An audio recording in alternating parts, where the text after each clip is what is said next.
Assalamualaikum warahmatullahi taala wabarakatuh. Tajuk pembentangan saya ialah Dialog Prestasi Panitia DPP, satu narasi baharu, bimbingan SISC Plus Bahasa PPD Batu Pahat 2021. Rakam pembentang saya Encik Zainah Abidin bin Abdullah, SISC Plus Bahasa PPD Batu Pahat. Dialog Prestasi Panitia. Mengapa perlunya DPP ini?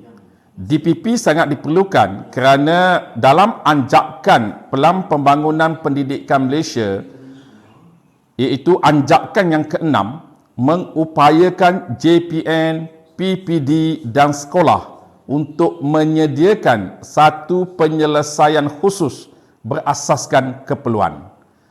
Yang kedua, mengapa DPP ini perlu ialah dalam DTP 3.0, dalam kuadran yang keempat, dialog pencapaian di semua peringkat, bermaksud memastikan bahawa sekolah, daerah dan negeri boleh mencapai sasaran melalui dialog prestasi.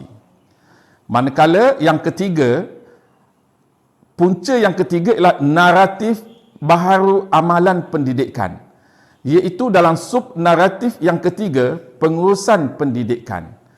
Penggunaan dialog prestasi di peringkat kebangsaan, negeri, daerah dan sekolah, maka kami cuba perincikan lagi supaya di peringkat sekolah diadakan dialog prestasi panitia untuk membantu dialog prestasi sekolah, daerah, negeri dan kebangsaan.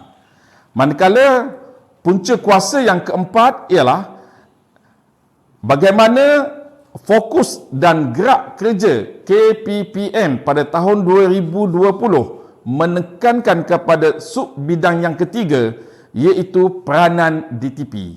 Dalam peranan DTP ini dimaklumkan bahawa dialog prestasi sangat diperlukan untuk menjayakan dan meningkatkan kecemerlangan pendidikan kita. Apakah definisi dialog prestasi panitia? Dialog prestasi panitia merupakan salah satu aktiviti kolaboratif ahli-ahli panitia untuk mengesan prestasi murid atau kualiti guru, serta isu-isu yang berkaitan berdasarkan data dan fakta yang sebenar. Mengapa DPP ini penting? Satu, dapat mengoptimumkan penggunaan headcount. Yang kedua, dapat mengenal pasti isu atau masalah dan punca-punca secara khusus berdasarkan data yang dikumpul dan diperoleh. Ketiga, mengapa DPP ini penting? Kerana dapat memilih intervensi yang lebih berfokus kepada keperluan murid melalui kolaboratif ahli-ahli dialog. Objektif DPP: 1. Dapat memantau prestasi mata pelajaran setiap murid mengikut kelas yang diajar. 2. Mengenal pasti isu atau masalah dan punca berdasarkan data. 3. Menyelesaikan isu, masalah secara kolaboratif dalam kalangan ahli dialog. 4. Berkongsi amalan baik di semua peringkat. Saya pergi kepada proses pelaksanaan DPP. Proses yang pertama, sebelum DPP dilaksanakan. 1. Menentukan ahli dialog yang terlibat, termasuk tarikh, masa dan tempat. 2. Menentukan fokus atau objektif DPP, biasanya berfokuskan kepada kemenjadian murid atau kualiti guru. 3. Menyediakan data yang telah diverifikasi dan disahkan. Contoh, data pencapaian murid atau data kualiti guru. Dan yang keempat ialah penyediaan bahan pembentangan dialog. Untuk makluman tuan-tuan dan puan-puan, dalam bahagian ini, plan PDCA, plan atau fokus akan berada dengan mengenal pasti ahli kumpulan DPP, dan yang kedua, menetapkan objektif DPP itu. Dan untuk makluman tuan-tuan dan puan-puan, data sokongan yang diperlukan sebelum dialog prestasi ini dilaksanakan ialah data hala 7 KPI daerah. Yang kedua, hala 7 dan KPI sekolah. 3, hala 7 dan KPI panitia atau itiak panitia. 4, target kelas atau headcount kelas, headcount murid. Dan juga data-data ujian peperiksaan pertengahan tahun, peperiksaan percubaan dan juga ujian-ujian yang berkaitan. Data SKPM G2 Standard 4 yang melibatkan kualiti guru. Seterusnya, data kehadiran dan keciciran, biasanya ada dalam unit HAM, serta data SSDM, sistem salah laku disiplin murid. Semasa DPP dilaksanakan, 1. Perbincangan dialog secara kolaboratif. 2. Membincangkan isu dan prestasi kelas yang telah difokuskan. Yang ketiga, guru kelas membentangkan data pencapaian murid yang difokuskan dalam dialog berdasarkan data-data yang telah dikumpul.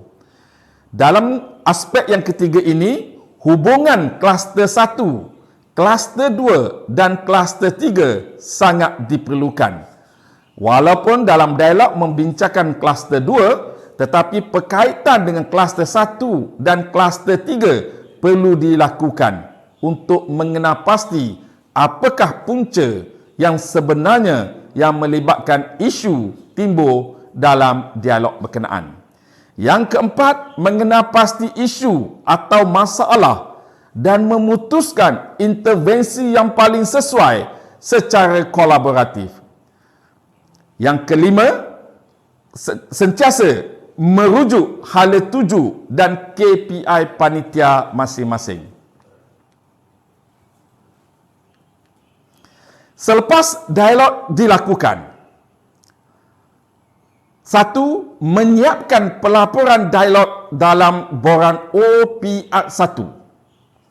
Yang kedua, melaksanakan intervensi yang telah diputuskan secara konsensus bersama ahli-ahli dialog. Yang ketiga, memantau keberkesanan intervensi yang telah dipilih. Yang keempat, membuat penilaian keberkesanan intervensi. 5. Membuat penambahbaikan intervensi jika intervensi yang telah dipilih kurang berkesan dengan mengisi dalam borang OPR2. 6. Membuat perkongsian amalan baik kepada pihak lain. 7. Membentangkan keputusan DPP di peringkat sekolah jika diminta oleh pihak pentadbir. 8. Siap siaga untuk menjayakan dialog prestasi sekolah.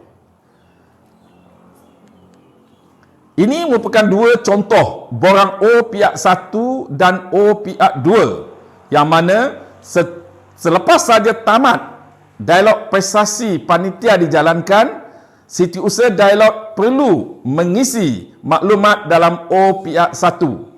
Apakah perancangan yang telah diputuskan dalam dialog berkenaan? Manakala dalam borang OPR2, pihak jawatan kuasa dialog prestasi panitia mengisi pelaporan pelaksanaan dan keberkesanan intervensi yang telah dipilih. Tuan-tuan dan puan-puan, dalam kajian impak pelaksanaan dialog prestasi panitia dalam bidang bahasa PPD Batu Pahat tahun 2020, seramai 110 orang MLT telah dipilih. Kami telah mengemukakan 4 soalan besar untuk memastikan keberkesanan dialog prestasi panitia ini.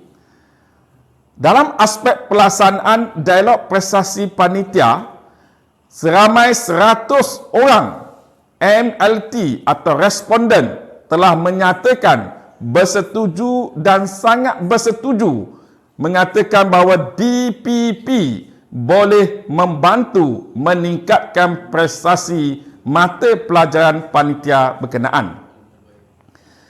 Dalam aspek yang kedua, kolaboratif dialog prestasi panitia, seramai 110 orang juga responden telah mengatakan bahawa kolaboratif antara ahli-ahli dialog bersama dengan kepimpinan sekolah, iaitu pengetua, guru besar, penolong kanan, pentadbiran, HAM dan juga GPK Koko telah membantu menjayakan dialog prestasi panitia ini. Dalam aspek yang ketiga, keberkesanan bimbingan SISC Bahasa untuk meningkatkan pencapaian murid. Seramai 105 orang responden telah mengatakan bersetuju dan sangat bersetuju bahawa dialog prestasi panitia telah berjaya meningkatkan pencapaian murid daripada peperiksaan penilaian kurikulum kepada peperiksaan pertengahan tahun dan daripada peperiksaan pertengahan tahun kepada peperiksaan percubaan pada tahun 2020.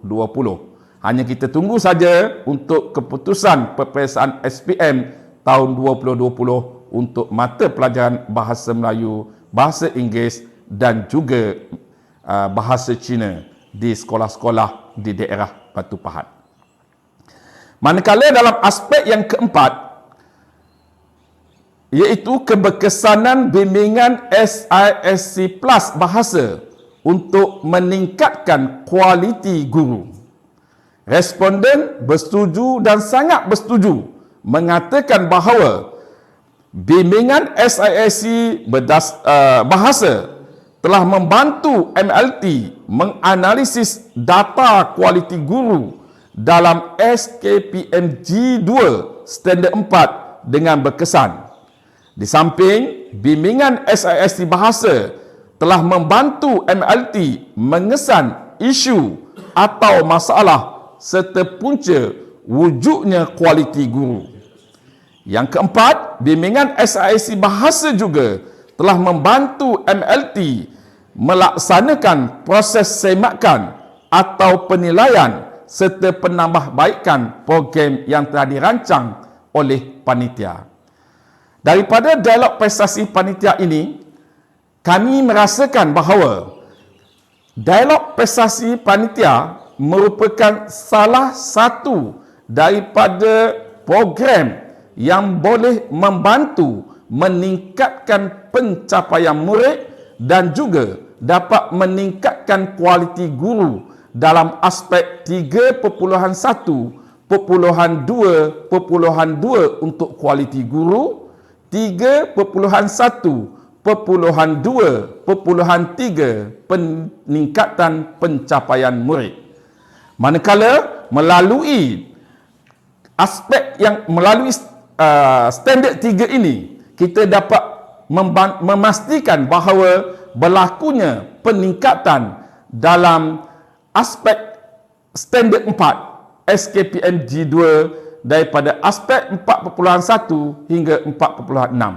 Kami yakin melalui DPP, kami cukup yakin merupakan salah satu program yang boleh membantu pihak sekolah untuk menjayakan dialog prestasi sekolah. Oleh itu, saya sangat mengharapkan kepada semua pegawai SISC dan juga ketua-ketua panitia di semua sekolah di negara kita supaya dapat melaksanakan dialog prestasi panitia supaya keberkesanan peningkatan kualiti guru dan juga meningkatkan pencapaian murid dapat dilaksanakan dengan berkesan. Sekian, terima kasih.